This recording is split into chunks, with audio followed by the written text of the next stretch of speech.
warahmatullahi wabarakatuh. Alhamdulillah. Alhamdulillahirrahmanirrahim. Wassalatu wassalamu ala asyrofil anbiya wal mursalin wa ala alihi washabihi ajmain. Alhamdulillah, ingin kami laporkan bahwasanya ini sedang tim daripada Korpam yang ada di Pusat Tahfidzul Quran Hayat Imtiaz dan Miskin Aceh, Al-Farm Center, yang bahwasanya ini lembu kedua. Lembu pertama sudah kita packing sebelumnya, dan ini lembu kedua dalam tahapan selesaikan untuk packing. Namun ini adalah hasil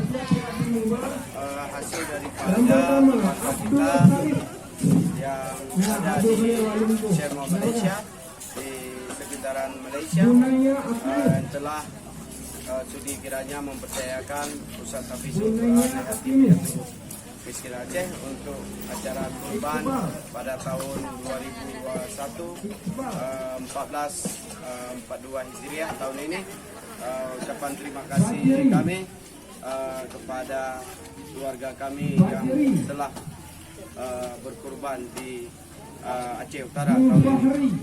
Kami di Pusat Tahfidzul Quran sangat berterima kasih. Ini sangat membantu adik-adik yatim kita yang ada di Pusat Tahfidzul Quran Hayat Imtiaz dan Miskin Aceh.